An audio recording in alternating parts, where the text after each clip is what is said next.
Assalamualaikum warahmatullahi wabarakatuh. Selamat pagi, Om Swastiastu, Salam Namo Buddhaya. Saya Kusaini sebagai moderator dalam acara Lomba Kreatif bersama Presma Tinta.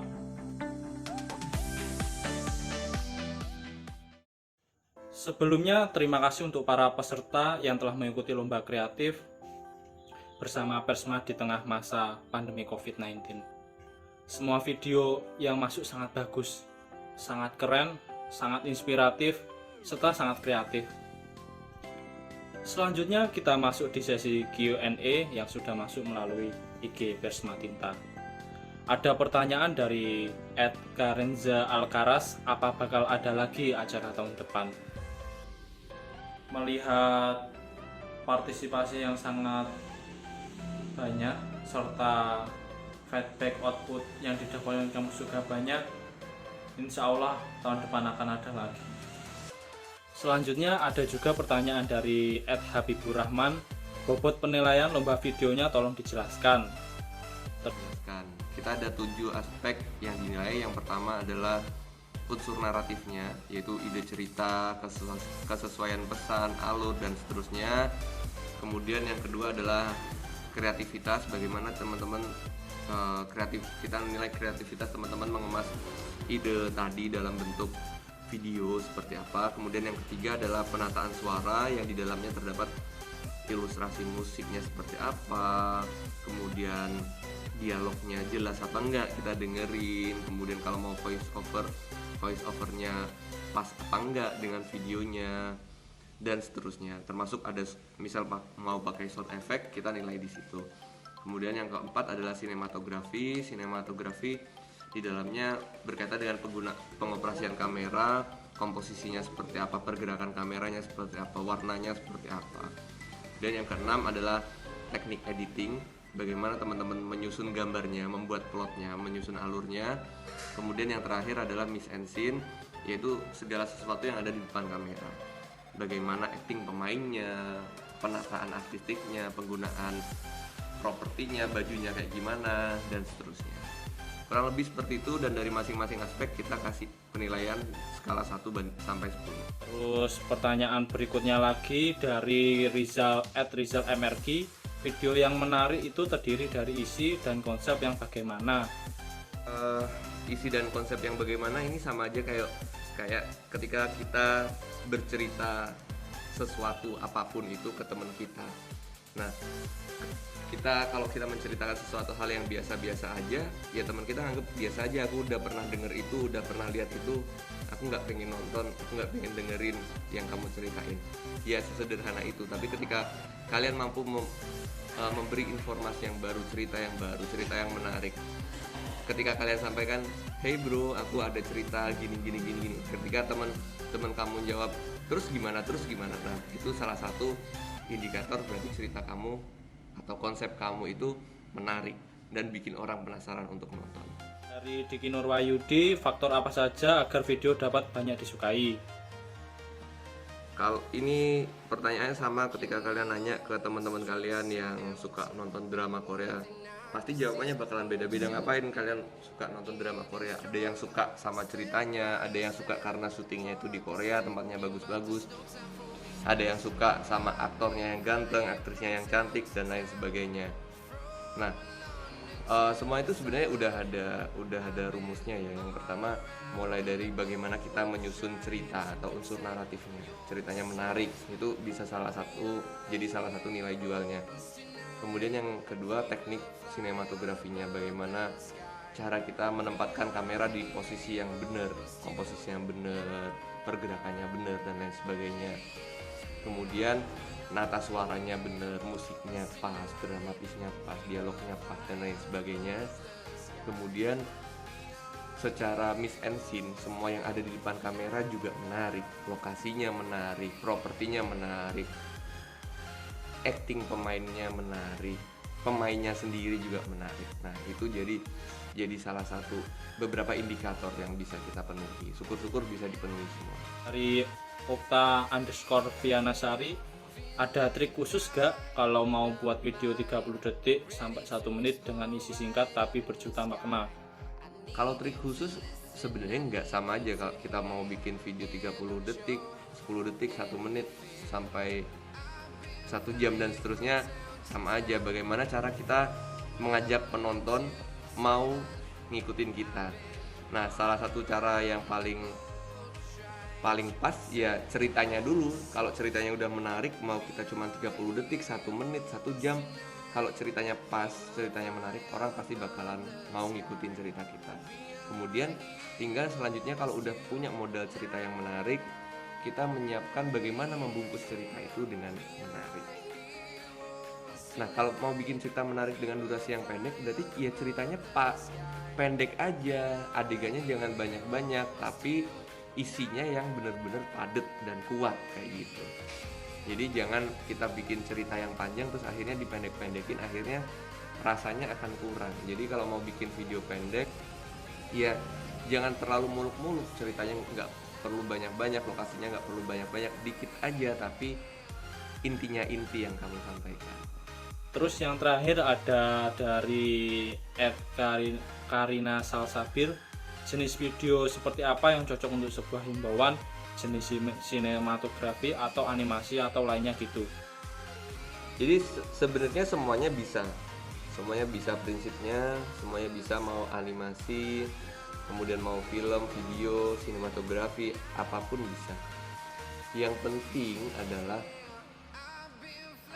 teman-teman tahu dulu himbauan apa yang mau disampaikan, kemudian sepenting apa himbauan itu untuk didengerin oleh orang lain kayak gitu.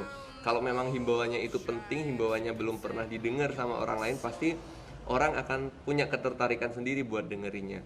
Baru kemudian ini ngemasnya gimana nih, nah, itu disesuaikan dulu dengan target audiensnya siapa, kemudian ini ditayanginnya di mana kayak gitu. Nah, misal target audiensnya anak-anak, animasi mungkin akan jauh lebih menarik kayak gitu.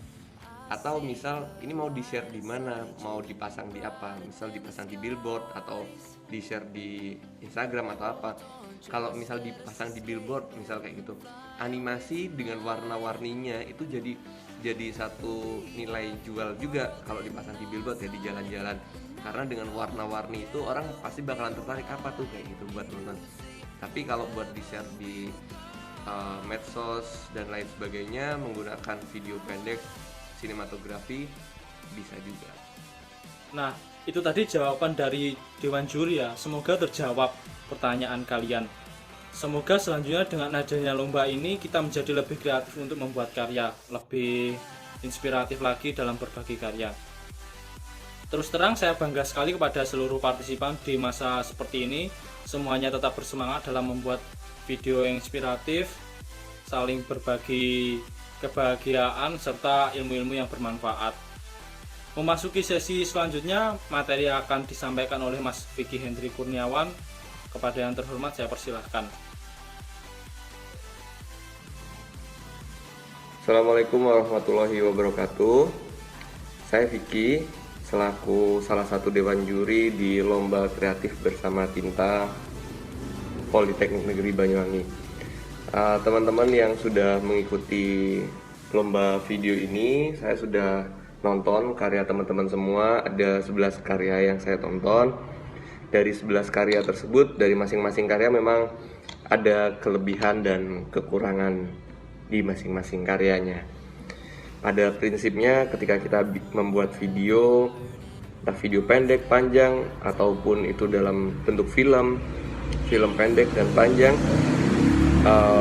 prinsipnya adalah dalam proses kita membuat video itu kita sedang melakukan sebuah komunikasi. Jadi kalau teman-teman nanya bagaimana caranya kita bisa menang, bagaimana caranya kita bisa bikin video yang bagus, nah caranya adalah ketika karya yang teman-teman buat itu bisa dibaca atau diterima dengan baik oleh penonton.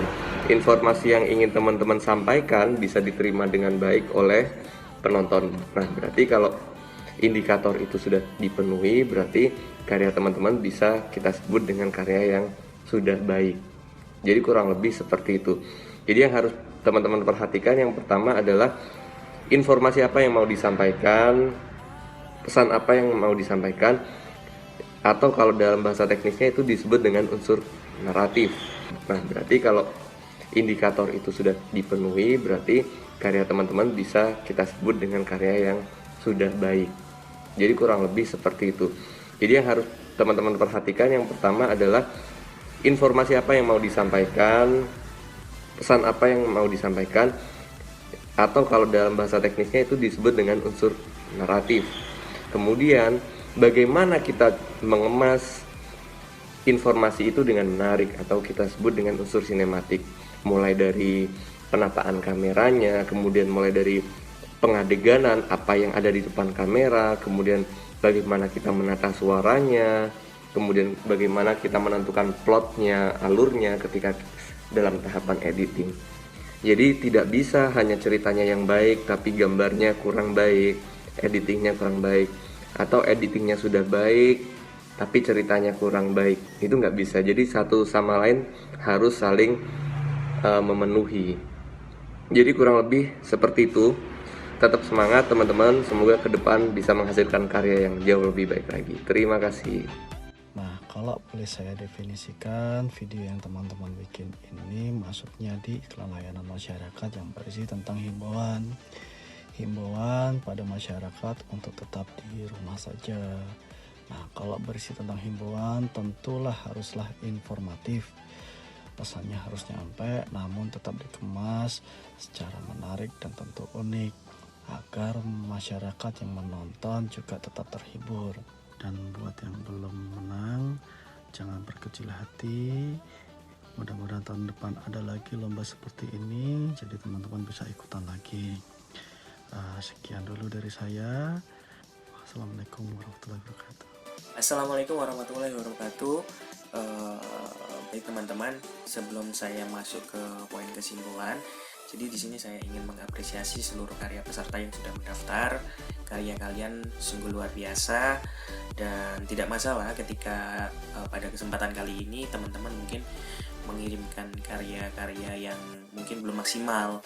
Tidak masalah karena terus diasah saja kreativitas kalian, terus ikuti kompetisi-kompetisi video yang serupa supaya mungkin teman-teman lebih maksimal lagi dalam berkarya.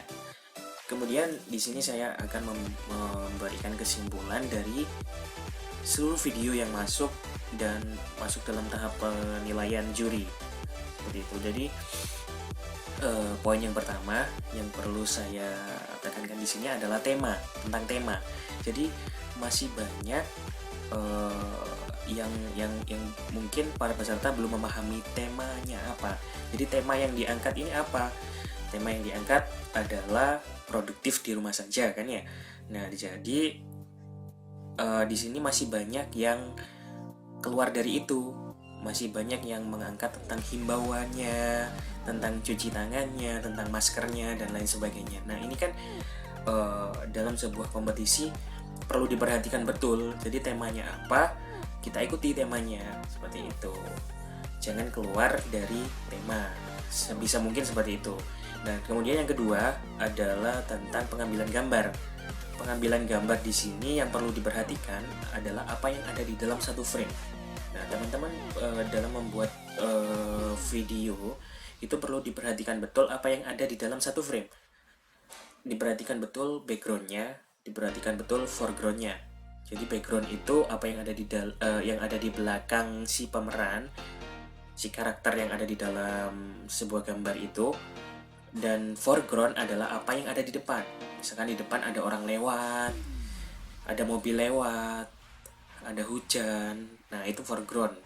Yang di belakang, misalkan di belakang ada apa? Misalkan di belakang ada lukisan dan lain sebagainya, seperti itu contohnya. Itu yang perlu diperhatikan. Kemudian yang ketiga adalah dari unsur naratifnya. Jadi unsur naratif ini saya menemui beberapa video yang mungkin belum berani explore untuk memasukkan segi naratif ke dalam videonya. Jadi teman-teman belum berani explore. Apa yang dimaksud unsur naratif? Unsur naratif itu adalah bisa berupa dialog, bisa berupa apa yang dikatakan oleh si pemeran, bisa berupa puisi dan lain sebagainya. Bisa juga dalam bentuk dubbing suara yang mengiringi kata-kata yang mengiringi dalam serangkaian videonya seperti itu. Jadi setidaknya ada unsur naratifnya, atau minimal bisa dimasukkan teks lah di bawahnya untuk lebih memperjelas lagi pesan videonya seperti itu. Kemudian yang terakhir adalah dari segi editingnya. Jadi dari segi editing saya melihat masih banyak yang belum memperhatikan cut to cut-nya. Jadi potongan dari gambar satu ke gambar lain itu perlu diperhatikan. Jika memang diperlukan transisi, mungkin bisa dikasih transisi yang lebih kekinian seperti itu. Untuk mempelajari editing ini sudah banyak kok tutorial di YouTube. Mungkin teman-teman bisa mengasahnya lewat video-video tutorial yang ada di YouTube. Seperti itu masukan saya. Ada sih beberapa video yang sudah berani mengeksplor untuk memberikan menciptakan teknik time remapping seperti itu. Jadi dipercepat kemudian diperlambat seperti itu, dipercepat diperlambat, itu namanya time remapping. Kemudian ada yang sudah berani memasukkan unsur timelapse, video timelapse. Ya, itu sangat menarik seperti itu. Mungkin itu yang perlu saya sampaikan di sini. Tetap semangat teman-teman, berkarya positif dan jangan berhenti di kompetisi ini. Untuk para juara selamat, dan untuk yang belum juara juga selamat. Selamat mencoba kembali maksudnya. Terima kasih. Assalamualaikum warahmatullahi wabarakatuh. Atas materi yang telah disampaikan, semoga dapat bermanfaat bagi kita semuanya. Oke, sampailah kita pada sesi terakhir yang sudah ditunggu-tunggu, pastinya ya pengumuman pemenang lomba kreatif bersama Persma Tinta.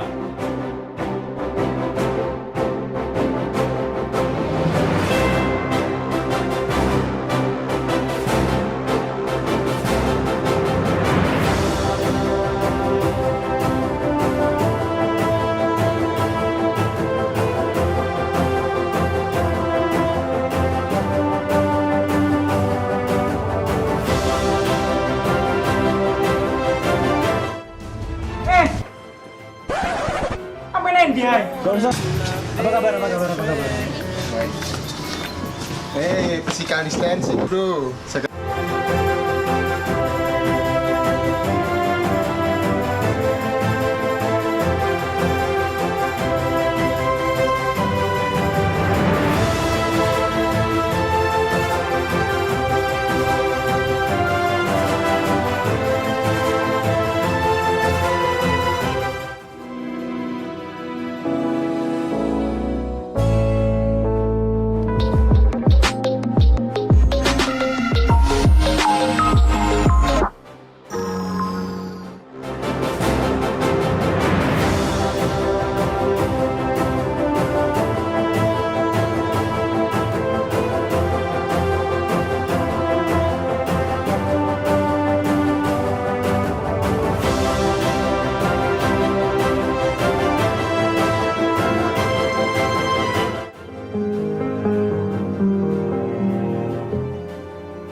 Apa kabar? Baik. Physical distancing, bro. Selamat untuk para pemenang dan jangan kecewa untuk yang belum beruntung, tetap berkarya dan tetap lakukan hal yang produktif. Walaupun di tengah masa pandemi COVID-19 ini, dengan diumumkannya pemenang lomba ini, berakhirlah sudah acara kita kali ini. Terima kasih untuk semuanya yang sudah berpartisipasi dalam lomba kreatif bersama Persma Tinta. Semoga kalian diberikan yang terbaik, tetap produktif, dan tetap semangat lagi. Sekian dari saya. Wassalamualaikum warahmatullahi wabarakatuh. Om Swastiastu.